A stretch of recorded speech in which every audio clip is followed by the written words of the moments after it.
आपको अगर ऐसी कहानियाँ पसंद है तो हमें सब्सक्राइब करें। हम हर रोज डरावनी कहानियाँ लेके आते हैं। ये कहानी है तीन दोस्तों की और उन तीनों के नाम थे कुलदीप, महेश और गौरव। यह तीनों जहाँ भी जाते तो एक साथ ही जाते थे और तीनों की दोस्ती इतनी गहरी थी कि गांव में सब जानते थे कि अगर इनमें से कोई भी कहीं पर भी दिखे तो यह तो सबको पता था कि वहाँ ये तीनों एक साथ में ही होंगे। यानी तीनों एक सच्चे दोस्त थे और एक दूसरे के क्लासमेट भी थे। यह बात तब की है जब गांव में एक राजेश नाम का लड़का था और उसकी शादी होनी थी और उसकी बारात गांव से लगभग 33 किलोमीटर दूर एक दूसरे गांव में जानी थी। और बस बारात में कुलदीप, महेश और गौरव भी थे। बारात में तीनों ने बहुत डांस किया, खूब मस्ती करी। शादी विवाह का मामला था तो गांव में तो बहुत किस्म की रस्में वगैरह होती है। यह सब प्रोग्राम चल ही रहा था, लेकिन इन तीनों को इससे कोई मतलब नहीं था। वो तीनों ने डीजे पर डांस वांस करा और फिर चले गए खाना खाने। खाना पीना खाकर तीनों इधर उधर ही घूम रहे थे। तभी उन्होंने देखा थोड़ा आगे बहुत लोग टेंट में बड़े पर्दे पर मूवी देख रहे थे। गांव में शादी विवाह में अक्सर ऐसा होता है कि मनोरंजन के लिए पर्दे लगाए जाते हैं और उन्हें फिल्में दिखाई जाती है। फिर उसके बाद वो तीनों भी वही बैठकर पर्दे पर मूवी देखने लगे। रात के 11 बज रहे थे।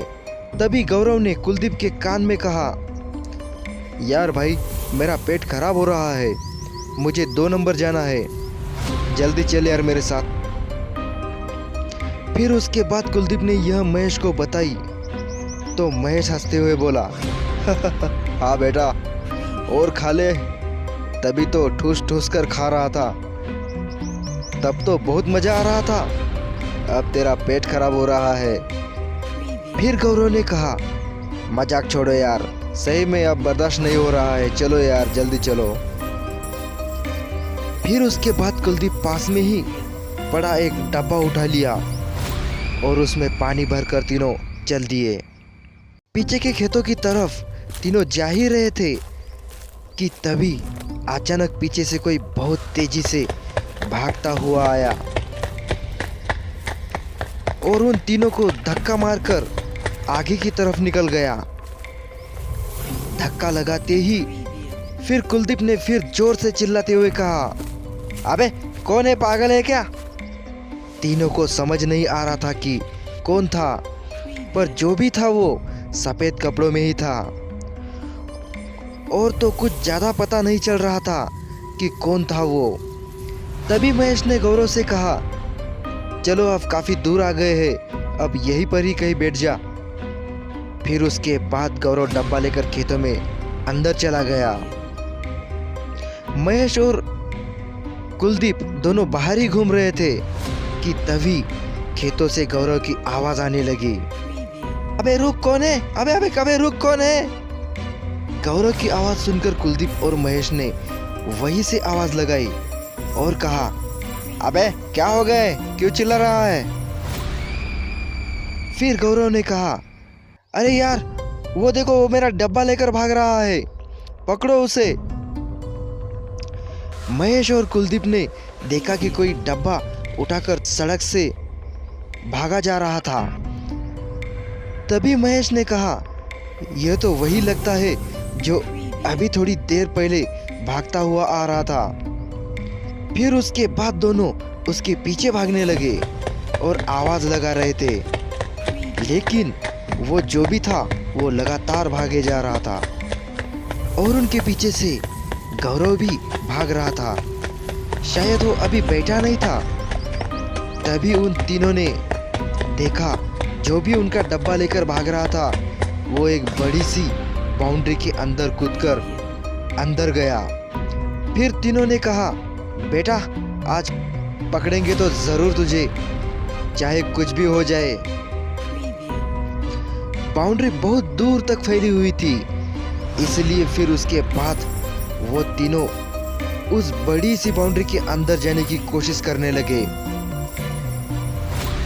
पर तभी कुलदीप ने देखा वहां एक बोर्ड लगा था और उस पर लिखा था डेरा कब्रिस्तान। यह देखकर कुलदीप घबराता हुआ दोनों से बोला, अबे ओए रुक जाओ भाई, यह कब्रिस्तान है। यह सुनकर महेश और गौरव भी रुक गए। अंधेरा तो बहुत था, इसलिए कुछ भी समझ नहीं आ रहा था, लेकिन यह तो तय था कि यह एक कब्रिस्तान ही है। और रात की वजह से गेट बंद था, शायद अंदर चौकीदार हो।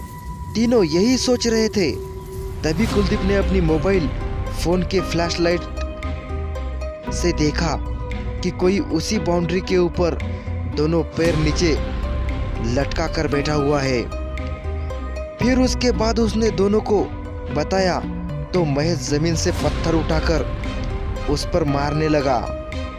महेश पत्थर मार रहा था, तभी शायद उसने महेश के फेंके हुए पत्थर पकड़ लिए थे और वो भी वहां से पत्थर मारने लगा, जिसके कारण महेश को चोट लगी और वो जमीन पर गिर गया। यह देखकर कुलदीप और गौरव ने उसे पकड़ने के लिए बाउंड्री पर चढ़ने की कोशिश करी। बाउंड्री तो ज्यादा ऊंची थी, लेकिन किसी तरह वो दोनों उस बाउंड्री के ऊपर चढ़ गए। और तभी उन्होंने देखा वही आदमी जो सफेद कपड़े में अभी तक इनको भगा रहा था और यहाँ तक लेकर आया, अभी बाउंड्री पर बैठा हुआ था। अब वो उसी कब्रिस्तान के अंदर एक कब्र पर बैठा हुआ था और वो किसी से बात कर रहा था। इस बार कुलदीप की नजर उसके चेहरे पर पड़ी तो शायद कुलदीप उसको पहचान गया कि वो कौन है। इस कहानी का अगला पार्ट जानने के लिए सब्सक्राइब करके चैनल पे बने रहे।